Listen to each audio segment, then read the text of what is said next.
Hoy tenemos un invitado especial.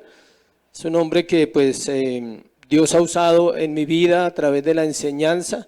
Él enseña en el Seminario Reformado Latinoamericano y nos hemos visto pocas veces, pero hemos compartido la enseñanza. Entonces he podido aprender.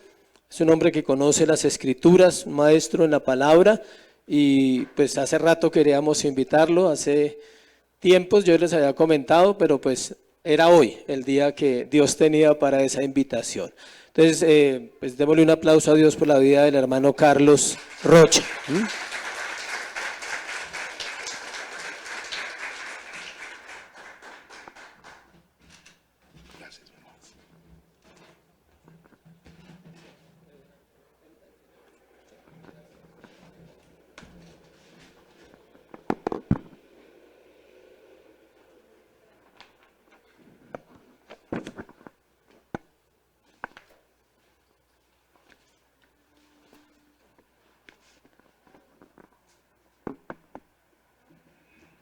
Buenos días, hermanos y amigos.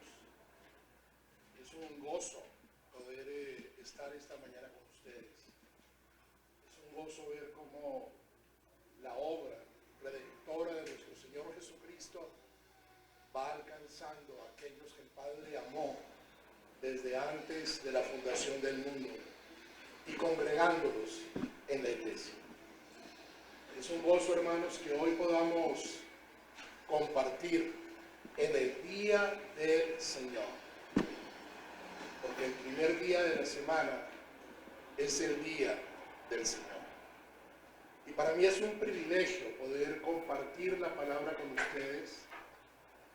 Desde cuando mi hermano Marco me invitó, he orado, por supuesto no por nombre, porque no les conozco, pero he rogado al Señor que a pesar de mi indignidad, de mi propio pecado, ustedes por su palabra sean hoy edificados.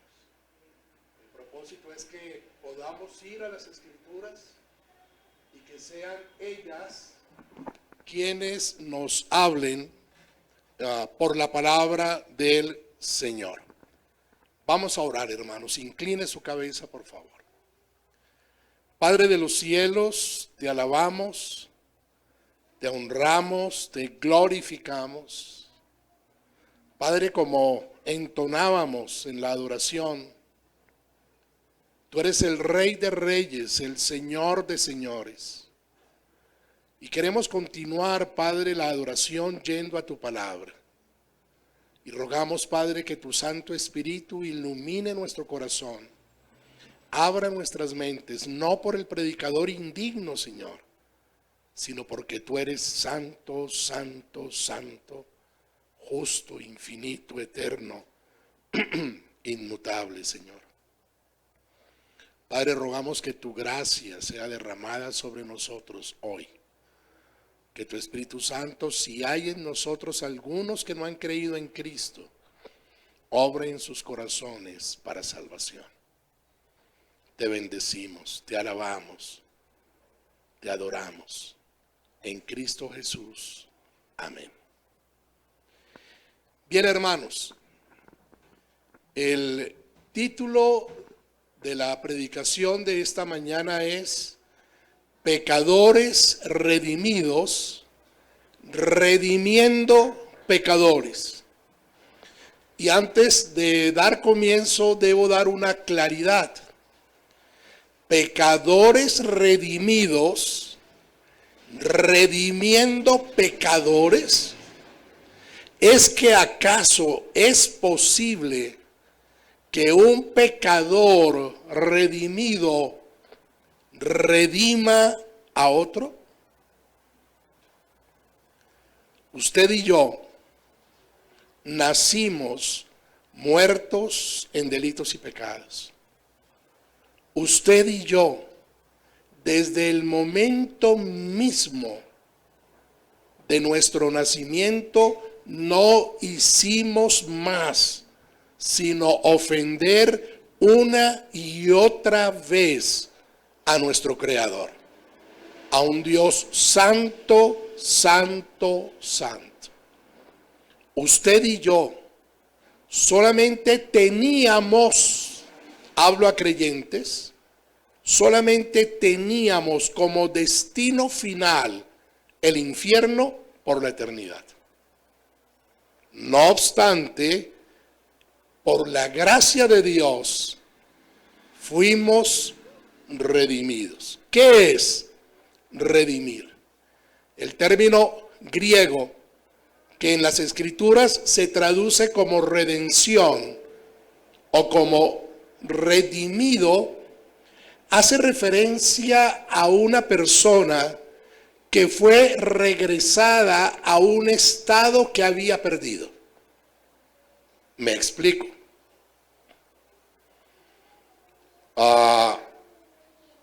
En el antiguo imperio romano,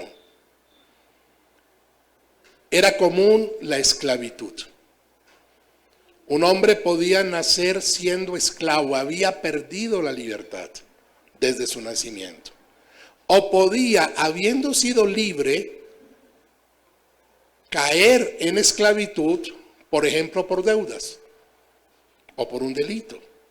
Perdió su libertad. Había en la antigua Roma un lugar que se llamaba el Ágora. A ese lugar eran llevados los esclavos y eran vendidos. Alguien pagaba para que esta persona viniera a servirle. Pero algunas veces aquellos que eran esclavos eran redimidos. Alguien por amor pagaba la deuda de ese esclavo. Y él ya no sería nuevamente esclavo, ahora era libre.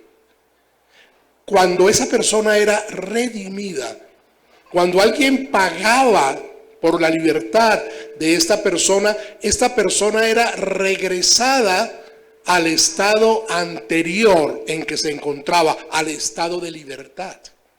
Redimir es regresar a una persona a un estado que había perdido. Cristo, por su muerte en la cruz, nos redimió, nos rescató, nos regresó a un estado que por el pecado de Adán nosotros perdimos. Nosotros nacimos muertos en pecado. Nosotros nacimos como esclavos del pecado, pero el Señor Jesucristo, Dios hecho hombre, estuvo entre nosotros, anunció salvación para todo aquel que cree en Él como su Señor y Salvador, y en la cruz pagó nuestra deuda. Nosotros éramos enemigos de Dios. Cristo nos redimió, restableció nuestra comunión con Dios. Ahora somos hijos de Dios. Nos regresó a ese estado que perdimos en Adán. Así que cuando yo titulo esta predicación como Pecadores Redimidos, redimiendo pecadores, no estoy haciendo referencia a que alguno de nosotros pueda redimir, regresar a ese estado de comunión con Dios a algún hermano. No podemos hacerlo. No hay un solo ser humano, ni lo ha habido, ni lo habrá, a excepción del Señor Jesucristo, que pueda ofrecer redención en el sentido de perdón de pecados. Esa es una diferencia fundamental con la Iglesia Católica. La Iglesia Católica dice: si usted hace buenas obras y si usted recibe la bendición del sacerdote, usted va a ser redimido. No es en ese sentido. Pero hay una cosa que nosotros sí podemos hacer, hermanos. Restaurar. Esta es una comunidad. Los creyentes somos hermanos en la fe. A través de nuestra vida como creyentes, nosotros veremos a otros hermanos caer en pecado. Y la pregunta que queremos resolver hoy, a partir del texto bíblico, es cuál debe ser el comportamiento del creyente cuando un hermano en la fe cae en pecado. Y la respuesta que veremos en el texto es que ese hermano debe restaurar, redimir, regresar a aquel que cayó en pecado al estado anterior, al estado que perdió, a su comunión con Cristo, a su comunión con Dios. Vamos a estar en Gálatas, capítulo 6. Por favor, vaya a Gálatas, capítulo 6. No sé, hermano Marco, si para personas que no tengan su Biblia haya ejemplares disponibles. Si no los hay que sacar un presupuesto para comprar Biblias. Me le meto al rancho para que los hermanos o invitados que no traigan su Biblia reciban una Biblia. Primero se les jalan las orejas y luego se les entrega una Biblia. Si usted no tiene una Biblia, acérquese a alguien que tenga una Biblia. Gálatas, vamos a estar en Gálatas. Pero antes de ir a Gálatas, quiero que revisemos la que quizá es la doctrina más importante de las Escrituras. La doctrina de la justificación por la sola fe en Jesucristo, para que entendamos qué es lo que está pasando cuando Pablo le escribe a los Gálatas. En Isaías capítulo 53, versículos 4 al 6, Isaías 53, versículos 4 al 6, dice: ciertamente Él, y ese Él es Jesucristo, llevó nuestras enfermedades y sufrió nuestros dolores, y nosotros le tuvimos por azotado, por herido de Dios y abatido.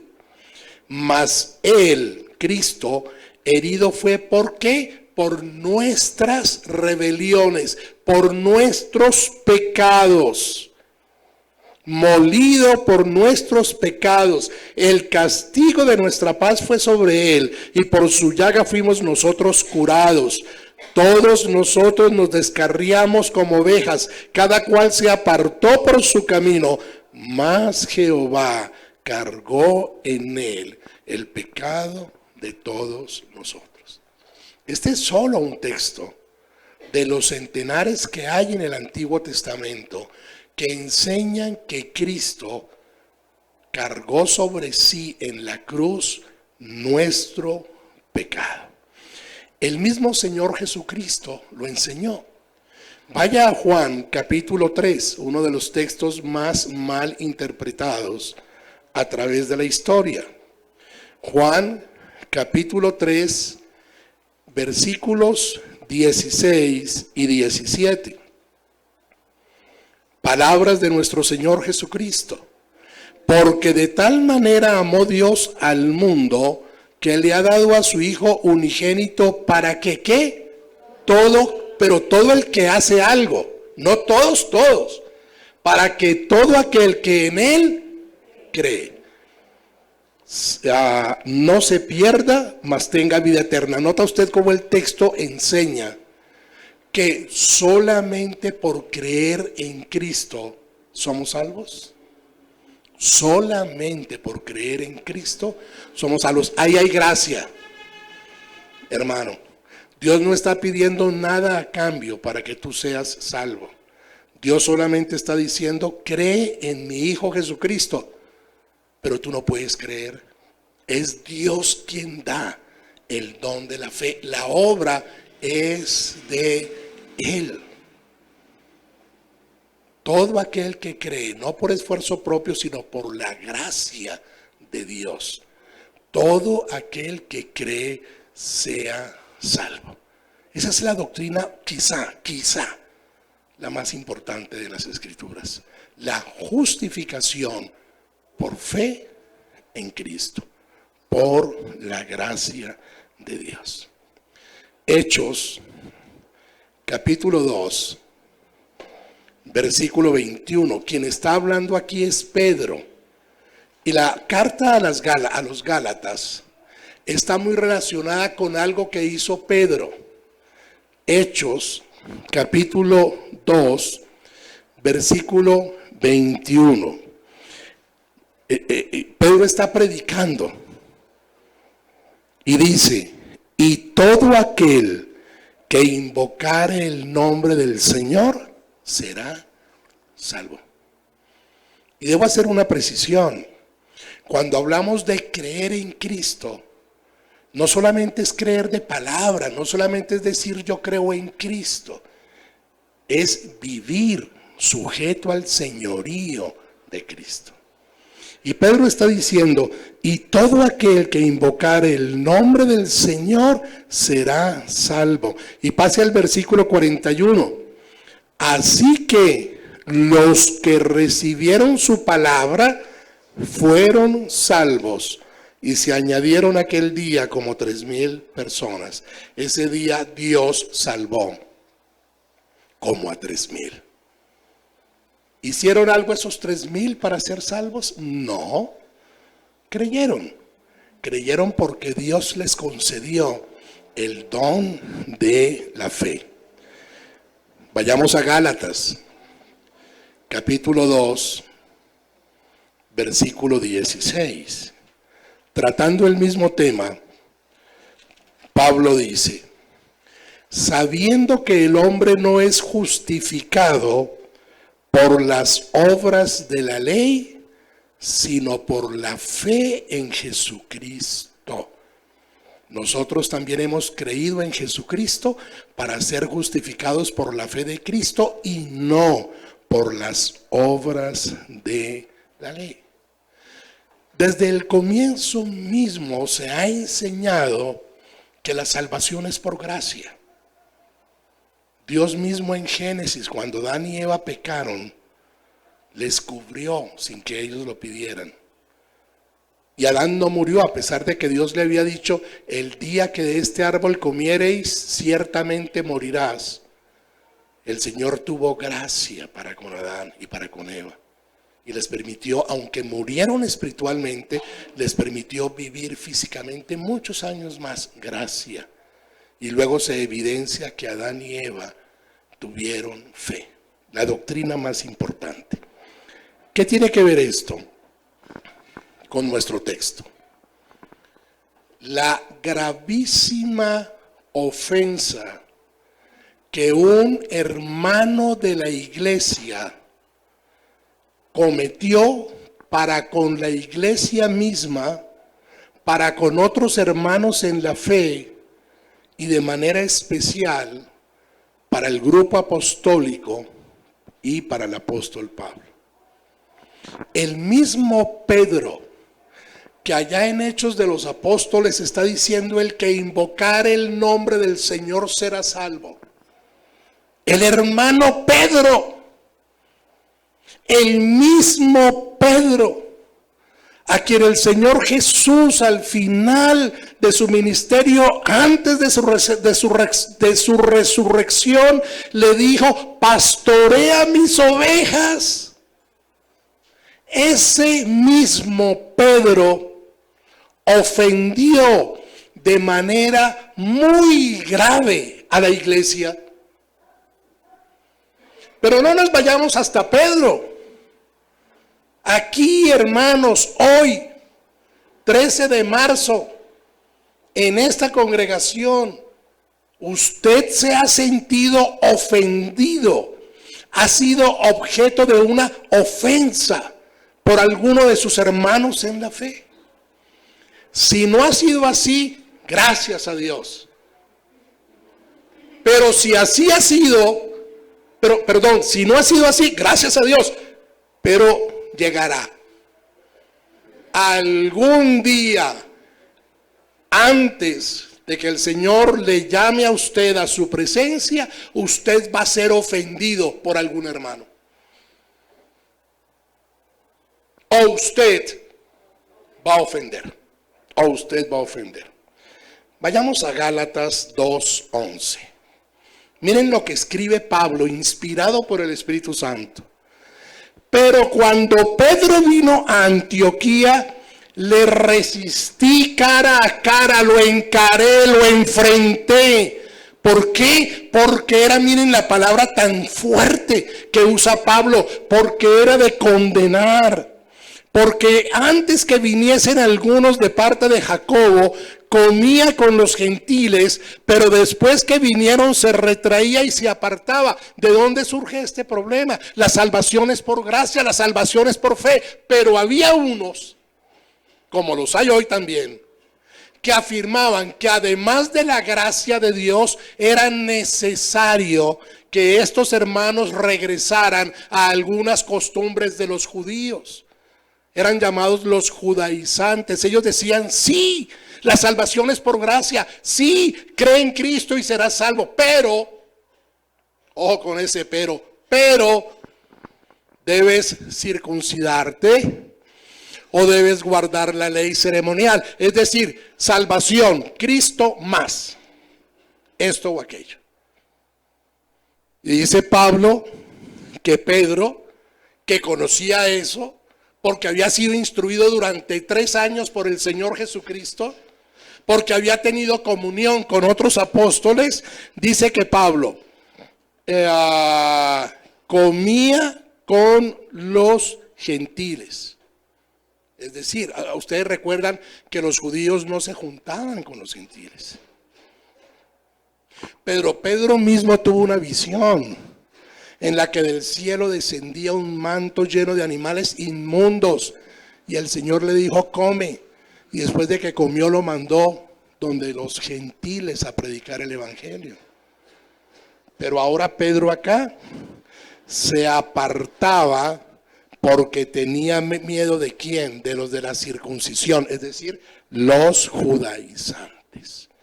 Hipócrita, sinvergüenza. Versículo 13, y en su simulación participaban también los otros judíos, no solamente Pedro. Empezó a desconocer la doctrina de la justificación por la sola fe mediante la gracia, sino que logró arrastrar a otros. Y no solamente, sino que también arrastrado y en su simulación participaban también los otros judíos, de tal manera que aún Bernabé fue también arrastrado por la hipocresía de ellos. Pero cuando vi que no andaban rectamente conforme a la verdad del evangelio, dije a Pedro delante de todos. ¿Usted se imagina eso? Que me llamara a mí delante de ustedes, en su presencia, mi hermano Marco, y delante de ustedes tuviera que llamarme la atención porque yo estoy siendo vergüenza para el evangelio. Tan ofendido estaría ese hermano Marcos. Bueno, es buena gente, yo sé, pero ofendido. Ofendido. Que tuviera que llamarme delante para decirme, no, un momento, usted está equivocado, usted está enseñando lo que no es. Eso fue lo que tuvo que hacer Pablo. Cuando vi que no andaba rectamente conforme a la verdad del evangelio, dije a Pedro delante de todos, si tú siendo judío vives como los gentiles y no como judío, ¿por qué obligas a los gentiles a judaizar? Ok. Eso es lo que está pasando cuando Pablo escribe Gálatas. Vayamos por favor a Gálatas capítulo 6. Gálatas capítulo 6. En el texto vamos a ver, repito, cómo debe obrar usted cuando un hermano le ofende, cuando un hermano peca. Esto no quiere decir que la Biblia autorice o valide el pecado. No os engañéis, Dios no puede ser burlado, pues todo lo que el hombre sembrare, eso también segará. El apóstol Juan en su primera epístola dice: el que practica el pecado es del diablo. Es del diablo. Bien. ¿Para quién no es este sermón? Es probable que aquí haya algunos para quien no es este sermón. No le estoy diciendo que se levante y se vaya. No. Quédese hasta el final. Pero si usted afirma que usted es creyente, pero usted practica el pecado, antes de escuchar este sermón, vaya delante del Señor y arrepiéntase. Primera de Juan 3, 8, 9. El que practica el pecado, es decir, el que de manera consciente, permanente, con conocimiento, peca, desafía a Dios, se rebela contra Dios, pero eso se dice que es cristiano. Ojo con eso. La Biblia no valida y no autoriza el pecado. Hay muchos que afirman ser cristianos, pero viven en adulterio, en engaño, en hipocresía. Ojo con eso. Tomemos como ejemplo a uno de los 12, a Judas. Ahora imagínese que usted está en la Palestina cuando el Señor estaba predicando y usted era un habitante cualquiera allá en Israel. Y de repente se empiezan a escuchar voces y la gente a acercarse y a mirar, y allí viene, y allí viene, y allí viene. Allí viene ¿quién? Allí viene Jesucristo, el que afirma ser Hijo de Dios. Y detrás de él vienen 12. Juan, Mateo, etcétera, etcétera. Y entre esos 12 viene uno que se llama Judas. Todos creían hasta el último día que Judas era cristiano.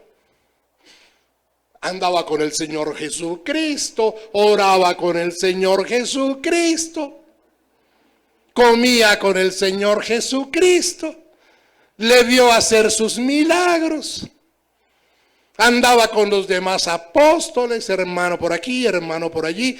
Pero dicen las escrituras en Juan que hubo un evento que Juan cuenta después, y es cuando esta mujer trae un perfume de alabastro para adorar al Señor, y Judas se levanta indignado. ¿Pero por qué este perfume no se vendió por 300 denarios? ¿Usted se imagina cuántos alimentaríamos con 300 denarios?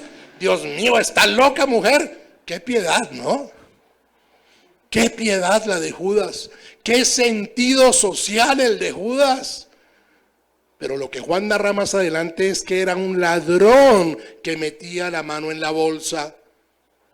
¿Cuántos de esos 300 denarios habrían ido a parar al bolsillo de Judas? Hay muchos que aparentan ser cristianos, pero no son cristianos. Y si entre nosotros hay alguno de ellos, para usted hay salvación en Cristo. En Cristo reconozca su pecado, arrepiéntase de su pecado, apártese del pecado y venga al Señor Jesucristo, porque en Él hay salvación. ¿De quién habla el texto? Cuando allá en Gálatas 6, versículo 1 dice: hermanos, si alguno fuere sorprendido en alguna falta, más adelante veremos que el término falta aquí es pecado. Si alguno fuere sorprendido en algún pecado, aquí está hablando de un creyente que peca. Que peca. Ojo a lo que voy a decir. Levante la mano el creyente aquí presente que no peca. Por favor, levante la mano el creyente aquí presente que no peca. Pecadores. Y yo soy un pecador. Hermanos, usted y yo pecamos. Antes de que Pablo resistiera aquí a Pedro, cuando Pedro estaba con el Señor Jesucristo, es evidente que Pedro era un creyente. Es evidente el amor de Pedro por el Señor Jesús. Es evidente. Pero ¿recuerda usted esa última escena en que el Señor Jesucristo está siendo interrogado y al tiempo alguien le pregunta a Pedro: oye, ¿tú eres de los discípulos? Él hizo esa vez 3 cosas: mintió, juró y maldijo. ¿Y en qué sentido mintió, juró y maldijo? No conozco a Cristo. Un creyente negando al Señor Jesucristo. Cuando empezó a tomar forma el catolicismo, al comienzo, 100, 200, 300 años después del Señor Jesucristo, la Iglesia Católica empezó a perseguir cristianos. La Inquisición, ¿no? Los torturaban, los mataban, los perseguían, los encarcelaban. Y la única forma como una persona podía librarse de esas torturas y persecuciones era negando a Cristo. ¿Y sabe qué hicieron muchos cristianos? Lo negaron para salvar su vida. Eso luego se convirtió en un problema muy serio y la iglesia tuvo que discutir cómo hacer con estos hermanos en la fe que habían negado a Cristo para salvar su vida. Pecamos, hermanos, pecamos. Y con absoluta certeza que entre nosotros hay creyentes verdaderos, reales, que pecamos. Pecamos, hermanos. Gálatas 6. Leamos el texto en su Biblia, por favor, el texto. Versículos 1 al 5, perdónenme. Y vamos a estudiar 4 ideas, especialmente en el versículo número 1. Hermanos, si alguno fuere sorprendido en alguna falta, vosotros que sois espirituales, restauradle con espíritu de mansedumbre, considerándote a ti mismo, no sea que tú también seas tentado. Sobrellevad los unos las cargas de los otros y cumplid así la ley de Cristo. Porque el que se cree ser algo, no siendo nada, a sí mismo se engaña. Así que cada uno someta a prueba su propia obra y entonces tendrá motivo de gloriarse solo respecto de sí mismo y no en otro. Porque cada uno llevará su propia carga. En el versículo 1 encontramos 4 ideas. 4 ideas.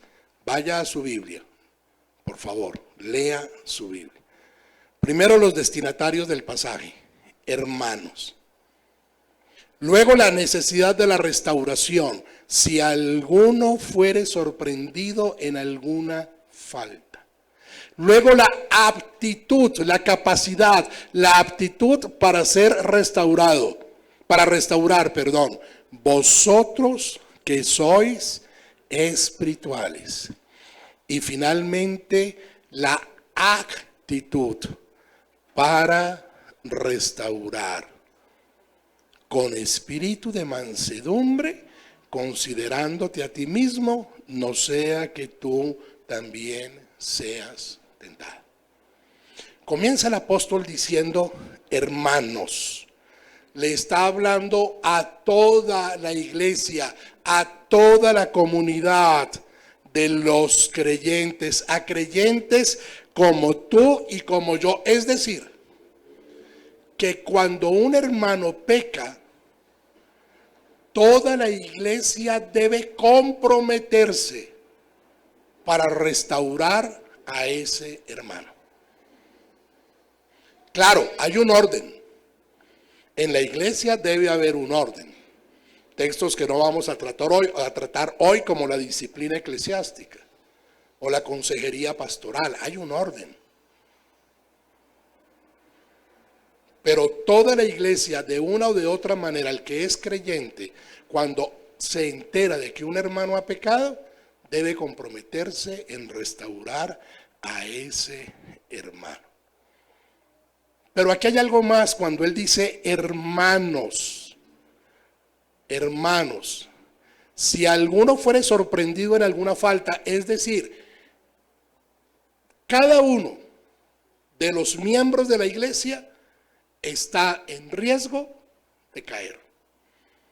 Más adelante en el texto dice, considérate a ti mismo, no sea que tú caigas. Hermanos, toda la iglesia. Y hay algo más acá, antes de entrar más de lleno en el texto, y es, hermano, tú necesitas ser espiritual. Tú necesitas ser espiritual para que tú puedas restaurar a uno que cayó. Tú necesitas ser espiritual. Hermanos, si alguno, es decir, si dentro de la iglesia alguno, esa es la necesidad de la restauración. Y note que en la versión Reina Valera dice sí, ese es un condicional, sí. Sí, si se da un momento, si se da una circunstancia excepcional. Al comienzo hablábamos de que la Biblia no autoriza ni valida el pecado. Nadie tiene licencia para pecar.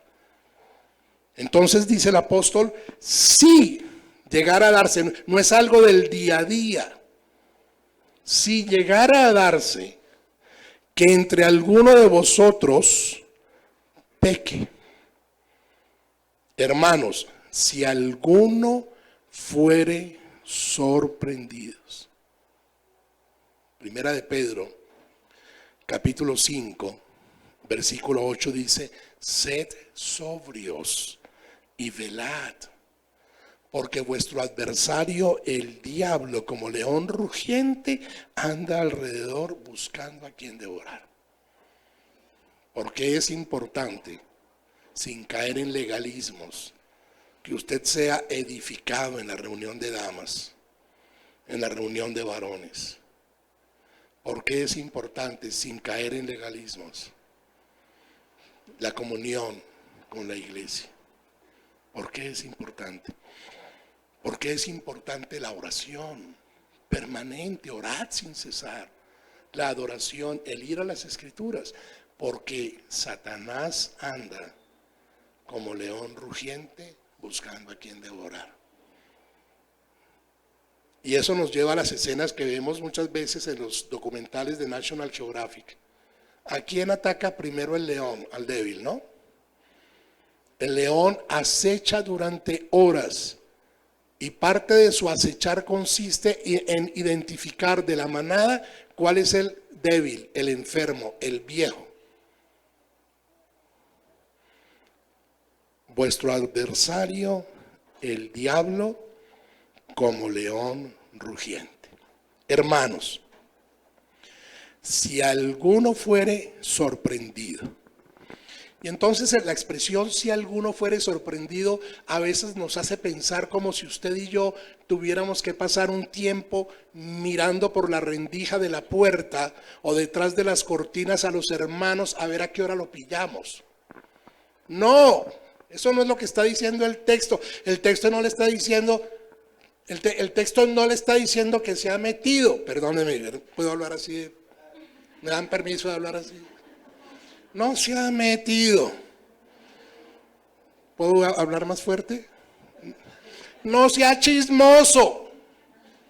El texto no le está diciendo que usted se meta en la vida de los demás a indagar, a ver en qué momento lo sorprende en pecado. Cuando dice aquí que si alguno fuere sorprendido, no está hablando de que usted o yo sorprendamos a otro en pecado, sino de que algún hermano fue expuesto a una tentación tal, le sobrevino una tentación tal, como por sorpresa, como inesperada, y pecó.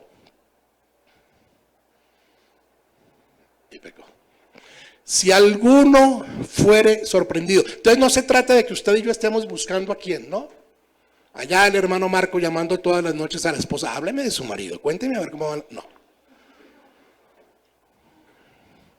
Tampoco se trata, cuando se habla aquí, si alguno fuere sorprendido en alguna falta, tampoco se habla aquí de un pecado planeado o de una práctica del pecado.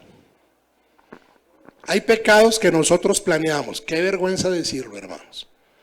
Pero nosotros tenemos máster en planeación de pecados.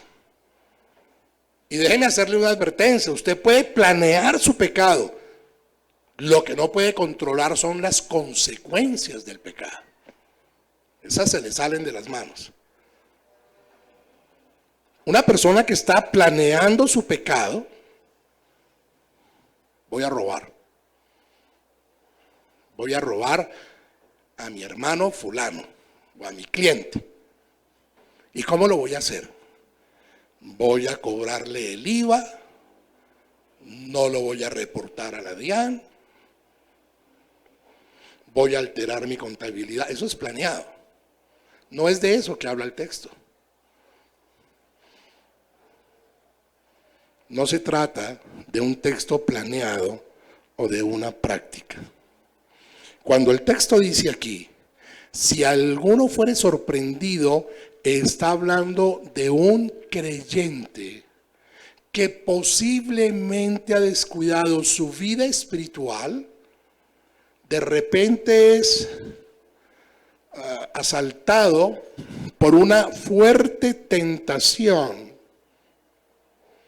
y peca.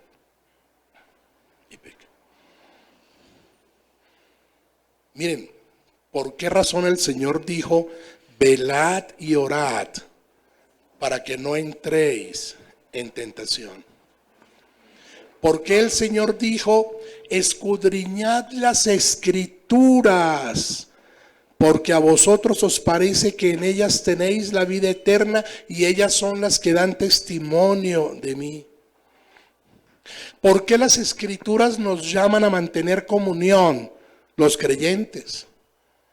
En Corintios dice, no os unáis en yugo desigual, no tengáis comunión. No solamente para el matrimonio. No tengas comunión, por ejemplo, para tu entretenimiento, para tus diversiones. Está prohibido que un creyente se entretenga y se divierta. No, para nada. ¿Dónde está la libertad que nos dio el Señor? ¿Por qué los demás tienen que pensar que los evangélicos somos unos amargados? Debería brotar gozo, como decía mi hermana esta mañana en la adoración, gozo, porque hemos sido salvados por nuestro Señor Jesucristo.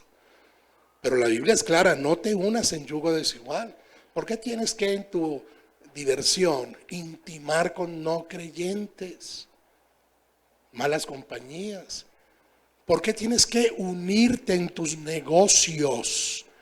Asociarte, no que no te relaciones con proveedores que no sean creyentes, pero no te asocies con proveedores. La Biblia nos da una serie de elementos para que nosotros seamos fortalecidos espiritualmente. La oración, la reflexión en las Escrituras, el congregarnos. En Efesios dice que no nos embriaguemos con vino, sino que seamos llenos del Espíritu Santo. Quiere decir que el creyente no puede tomarse una copita, tómese una copita, pero no se embriague. Pero lo importante del texto no es eso, no es eso. Lo importante del texto es sed llenos del Espíritu Santo. Así que un creyente que afloja en su vida espiritual está expuesto o está más expuesto a caer, a pecar, a pecar. Hermanos, si alguno fuere sorprendido, una primera aplicación del texto entonces es la necesidad que usted y yo tenemos de orar, de ir a las Escrituras, de mantener la comunión, de tomar la consejería pastoral para estar fortalecidos. Bien. Hermanos, si alguno fuere sorprendido en alguna falta, vayamos a Mateo 6:14.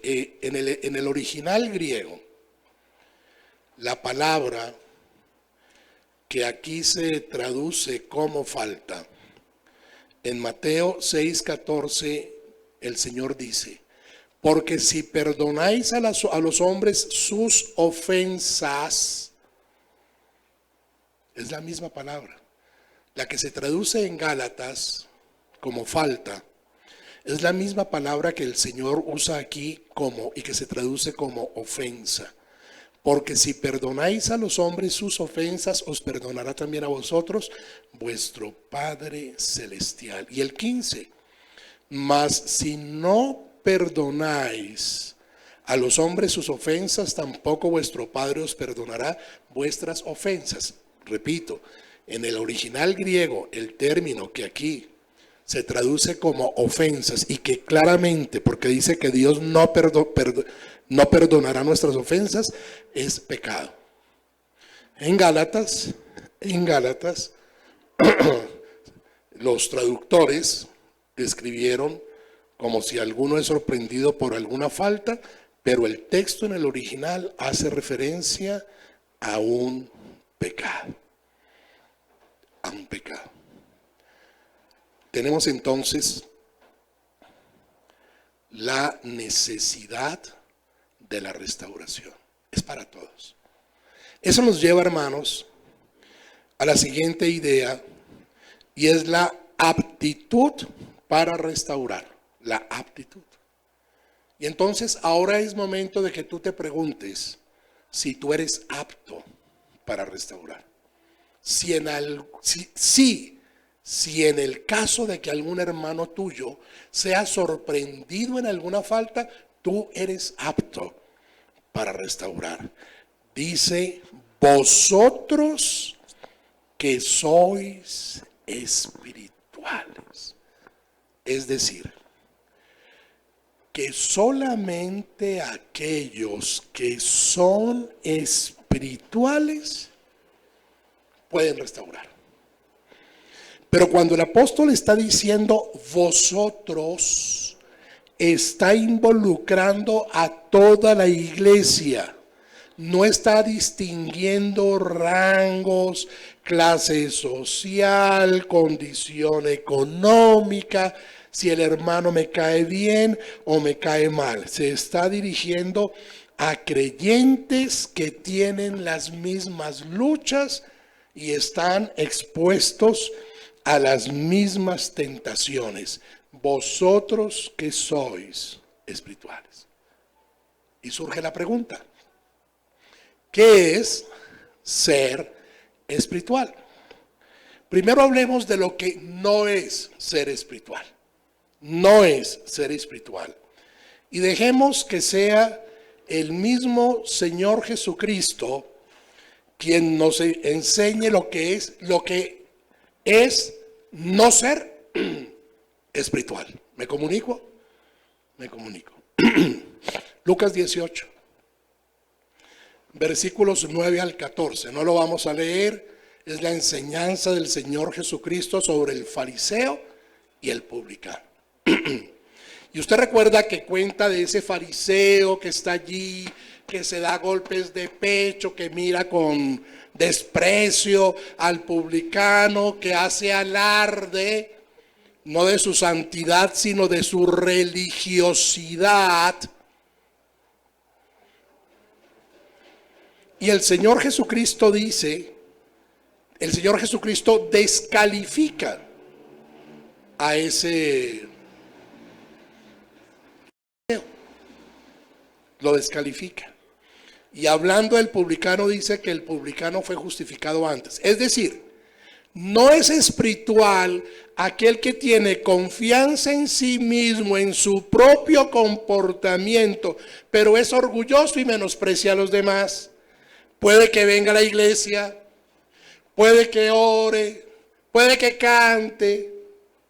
Eso era lo que hacían los fariseos. Se paraban en las esquinas a orar para que la gente los viera. Y el Señor Jesucristo dice en Mateo 6:5, mira, no seas como los hipócritas, porque ellos aman el orar en pie en las sinagogas y en las esquinas de las calles para ser vistos de los hombres. De cierto os digo que ya tienen su recompensa. No es espiritual aquel que diciéndose cristiano no es más que un religioso que quiere ser visto por los demás. No es espiritual. No es espiritual. No necesariamente una persona que piense de manera profunda y que sea indiferente a las cosas materiales o que hable de forma mística es espiritual. Cuando se estaba formando la Iglesia Católica, tuvimos un fenómeno que se llamó, y hoy lo tenemos, el monasterismo, algo así, se me acaba de ir la palabra. Eran personas que se apartaban de la sociedad, que se iban lejos de la sociedad, porque allá ellos se iban a dedicar al Señor. No iban a pecar. Se les olvidó el texto en el Antiguo Testamento que dice, engañoso es el corazón del hombre, ¿no? Más que todas las cosas. Se les olvidó toda la enseñanza de la Escritura que dice que todos somos pecadores. Entonces hay algunos que posan de espirituales, que posan de santos, pero no se han arrepentido. Ese no es espiritual. Ya vimos el ejemplo de Judas. Ya vimos el ejemplo de Judas. Pasaba por espiritual. Por favor, ¿hay alguien que me pueda obsequiar un pañuelito? Pañuelitos. Aquí están. Gracias. Ese no es espiritual. Bien. Y entonces eso nos lleva a todos a otra reflexión. ¿Seré yo? ¿Seré yo maestro? ¿Seré yo?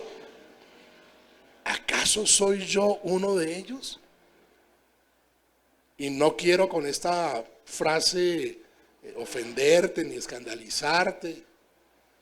Solamente quiero llamar la atención a que si ese es tu caso, en Cristo hay salvación.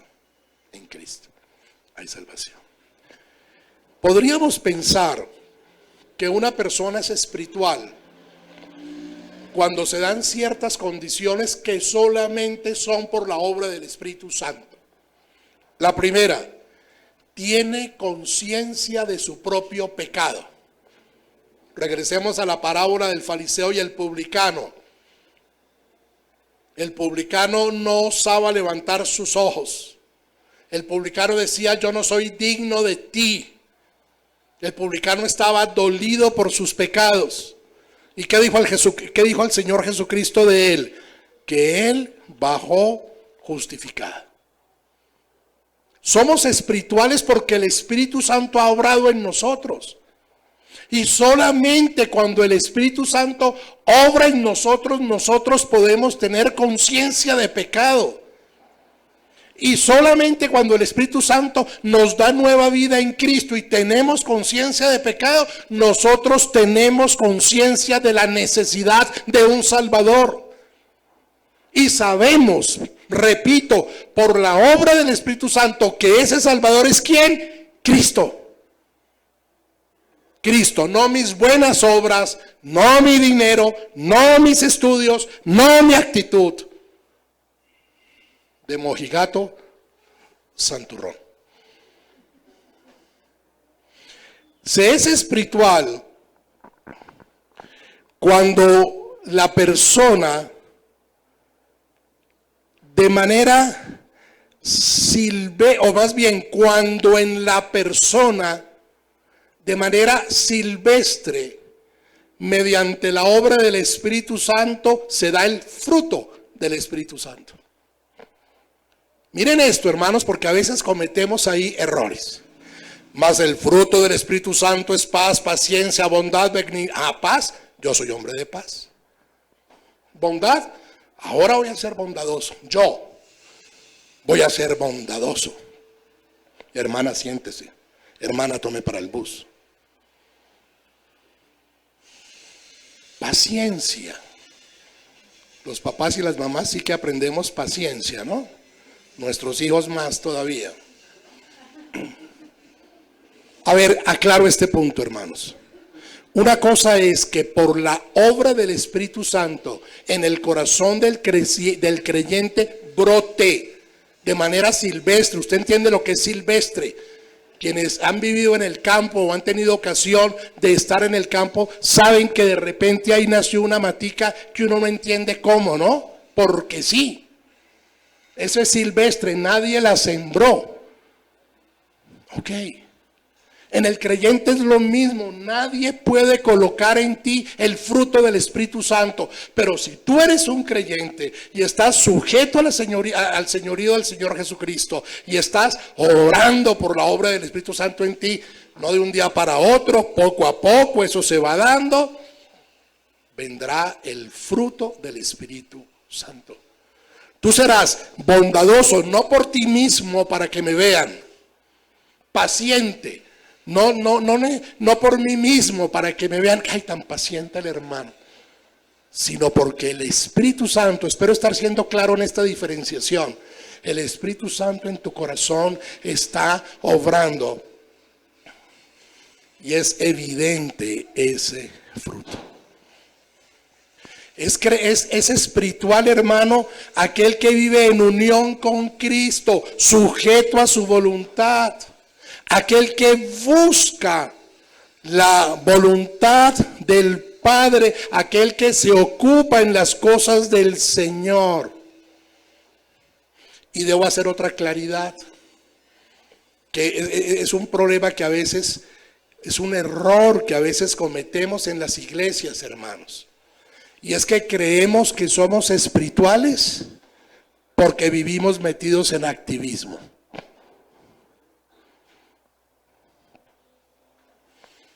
Hermano, no hay un solo texto en la Biblia que diga que usted venga a la reunión de varones. Ni uno. O que venga a la reunión de damas. Diferente es que el creyente quiere crecer en la gracia y el conocimiento del Señor y viene y los animamos a venir. Miércoles, martes aquí. Cuña. Los que están cerquita, martes aquí. No se le vaya a llamar ahora al hermano Marco el lunes. No, yo no voy porque es que el hermano Carlos dijo que no era obligación. No es pecado que no venga, no es pecado, pero sí es necesario. ¿Jueves en Suba? Lunes en Suba. Ojalá el recinto esté lleno mañana, ¿no? No me va a llamar el hermano Marco, oiga, gracias. ¿Me hago explicar, hermano? Hermano, hay con cariño, hay hermanas que creen que son muy espirituales porque viven metidas en la iglesia. Ojo con eso, hermanas. Primero está su esposo y su familia. Sirva a la iglesia. Venga a ayudar. Venga a ayudar a servir a la iglesia. A servir en la iglesia. Es decir, tú estás metido en la obra del Señor sin desatender tus otras obligaciones. ¿Ok? Ese es ser espiritual. Cuando dice entonces el texto, hermanos, si alguno fuere sorprendido en alguna falta, vosotros, los creyentes, los que dependen de Cristo, los que ruegan por la edificación y la iluminación del Espíritu Santo, los que ponen sus dones al servicio de la iglesia, todo decentemente y con orden. Ustedes están llamados a restaurar. Restaurar no es señalar el pecado del otro, porque sí. El objetivo de señalar el pecado de una persona es uno solo. Hay un solo propósito para que usted y yo señalemos el pecado de una persona: la redención, la restauración de esa persona. No te equivoques, no señales el pecado de otra persona para gozarte en que tú no pecas de esa forma, o que tú sí conoces la intimidad de un hogar. No hay un solo ejemplo en la Biblia en donde el Señor Jesucristo haya señalado el pecado de alguien que no tuviera como objetivo traerle a salvación por fe en él. Y si usted lee el Antiguo Testamento, todos los profetas fueron llamados a denunciar el pecado con un solo propósito: que vinieran a Cristo, a la promesa en el Antiguo Testamento. Ok. Hermanos, si alguno fuere sorprendido en alguna falta, vosotros que sois espirituales, restauradle con espíritu de mansedumbre. Nuestro cuarto punto, la actitud para restaurar. ¿Restauradle qué es? ¿Qué implica restaurarle? Toma acción. Toma acción. A veces la iglesia toma ciertas posiciones cuando alguien peca. La más grave de todas: ignorar el pecado. Sabemos que fulano está pecando, sabemos que fulano cayó, etcétera, etcétera, pero es más fácil hacernos los de la vista gorda, porque nos resulta difícil llamar a esta persona a arrepentimiento y a un proceso de restauración. Eso está mal, hermanos. Hay una mala interpretación del texto en Mateo 7, 1 y 2. No juzguéis para que no seáis juzgados, ¿no? Yo he oído a muchos creyentes cuando se les llama y se les dice: hermano, mira, estás pecando contra el Señor por esto, por esto y por esto. No me juzgues, para que tú no seas juzgado. No. Ese no es el sentido de ese texto. La iglesia no puede ignorar el pecado de un creyente, pero tampoco puede caerle encima y aplastarlo. Hay un texto en Mateo que nos enseña claramente cómo un creyente, cómo la iglesia debe esforzarse por restaurar al creyente, y si él no se arrepiente al final, viene una sanción fortísima. Sácalo y tenlo por gentil y publicano. Pero hermanos, si un hermano peca, no podemos ignorar su pecado. No quiere decir que al terminar nuestro culto de hoy se empiecen a señalarse los unos a los otros, ¿no? No es ese el sentido. Otro error que cometemos como iglesia: venganza. Él me ofendió, yo lo ofendo para que sepa quién soy yo. ¿Usted sabe quién soy yo? ¿Se acuerda de esa? Y vaya a las noticias. ¿Usted sabe quién soy yo? ¿Cuál es el sentido de la frase? Venganza. Va a perder el puesto. No, la iglesia tampoco está llamada a tomar venganza. Antes de Éxodo, mucho antes de Éxodo, cuando alguien cometía una falta contra otra persona, la otra persona hacía hasta para vender con quien había cometido la falta. Era desproporcionada la sanción. Por eso viene Moisés en Éxodo 21, 23 al 27, donde habla de ojo por ojo, diente por diente. No es que Moisés esté estableciendo la venganza como medio de restauración. Es que Moisés está frenando a través de eso los excesos que se cometían cuando alguien ofendía a otro. Eso lo vemos hoy. Tú me matas uno, yo te mato 5. O yo te la hago, tú me la haces, yo te la hago y te la hago peor. No, ese no es el llamado, hermanos.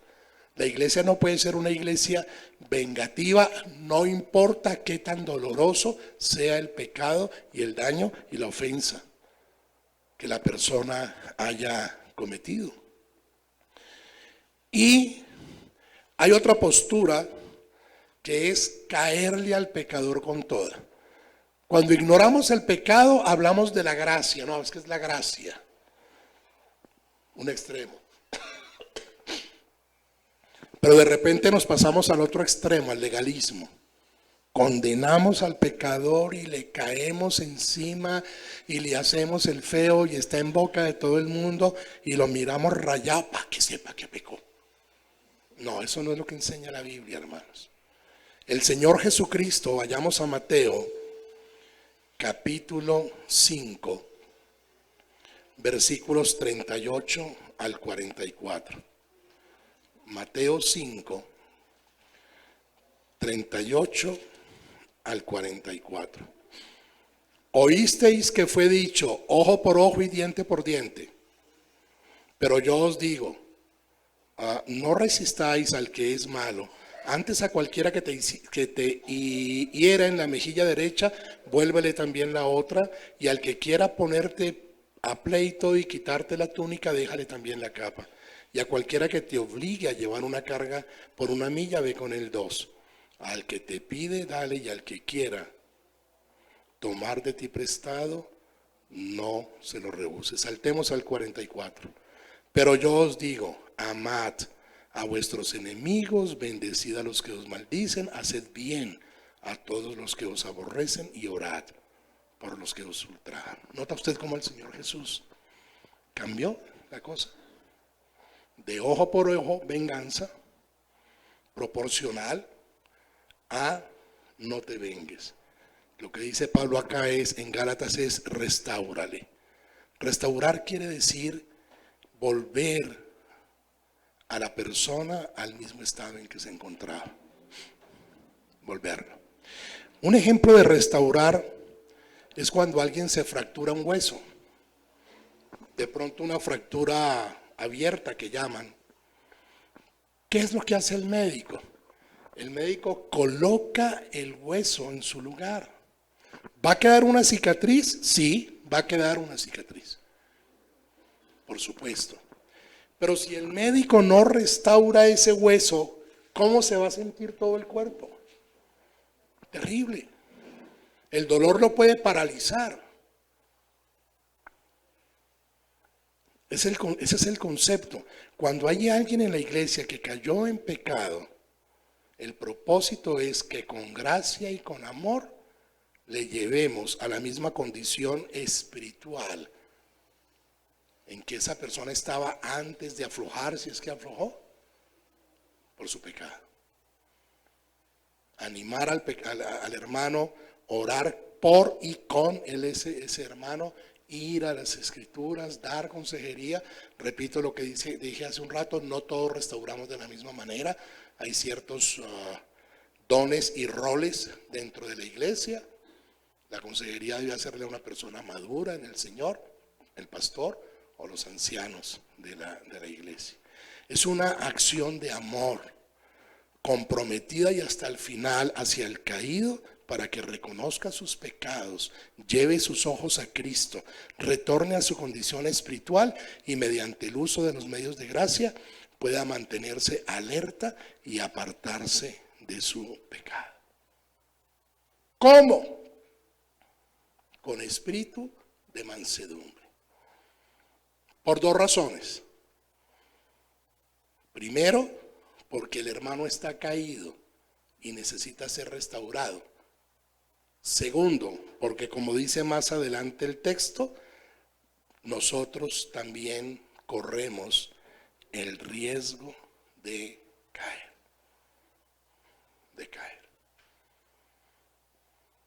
¿Fuimos nosotros objeto de restauración, de redención por nuestro Señor Jesucristo? Sí. Aquí el texto habla de un hermano que cae en pecado, que fue sorprendido por la tentación.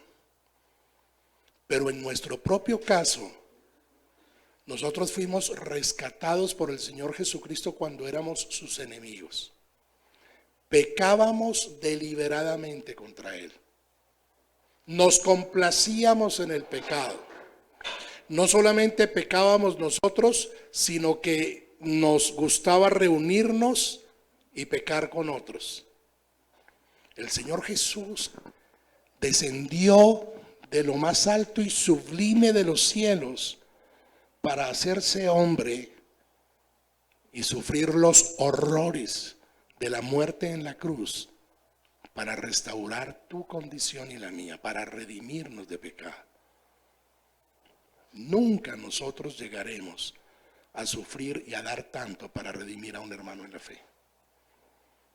Pero cuando un hermano cae en pecado, primero nuestros ojos a la cruz de Cristo y luego, con espíritu de mansedumbre y ánimo de restaurar hacia ese hermano caído. Si entre nosotros hay en esta mañana alguno que no ha creído en Cristo, tenga por cierto que Él murió en la cruz para que usted sea salvo. Si hay alguno entre nosotros que no ha creído, tenga por cierto que si usted permanece en su pecado y no atiende el llamado de nuestro Señor Jesucristo para que crea en Él, al momento de su muerte, que podría ser hoy mismo, usted va a ir al infierno por los siglos de los siglos, sin oportunidad de redención. El día es hoy. Arrepiéntase hoy. Crea en Cristo hoy. Reconozca que usted es pecador. Reconozca que necesita un Salvador. Y crea en Cristo. Vamos a orar. Padre de los cielos,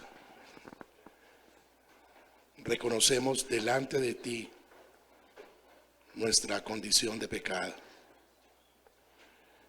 Padre Santo, te imploramos que por la obra de tu Hijo Jesucristo en la cruz, concedas que la alabanza de hoy, nuestra oración, la exposición de tu palabra, nuestra reflexión lleguen delante de tu trono con olor fragante, con olor a Cristo. Padre, rogamos que tu Espíritu Santo esté obrando en nuestros corazones. Imploramos, Dios, que si entre nosotros esta mañana hay alguno que no ha creído en Cristo, tu Espíritu Santo obre en él para salvación, le dé nueva vida en Cristo. Y que a nosotros, los creyentes, nos sostenga firmes, nos ilumine, nos guíe. Padre, que por tu Santo Espíritu nos sujetemos al señorío de tu Hijo Jesucristo, que por tu Espíritu Santo mantengamos comunión con Él, que estemos llenos de tu Espíritu Santo, que miremos primero nuestro propio pecado, que trabajemos primero en nuestro propio pecado, y que si alguna vez algún hermano cae, demos de gracia como recibimos de gracia, conforme lo enseñan tus escrituras, que con mansedumbre restauremos siempre, siempre, buscando tu gloria, nuestro buen Dios. Padre, te damos gracias por el trabajo que provees. Probablemente algunos hermanos no tienen trabajo, provee para ellos. Pedimos, Padre, que tengamos clara la idea de que cuando estamos entregando nuestros diezmos y ofrendas, lo hacemos para ti, para que tu evangelio sea predicado a lo largo de la tierra. Anima nuestro corazón para cumplir con ese mandato bíblico de diezmar y de ofrendar. Bendice, Padre, los diezmos y ofrendas que recibiremos a continuación. Y bendice a quienes tienen la responsabilidad de administrarlos, Señor. Que sean bien administrados de forma clara y transparente, para tu gloria, nuestro buen Dios. Te alabamos en Cristo Jesús. Amén.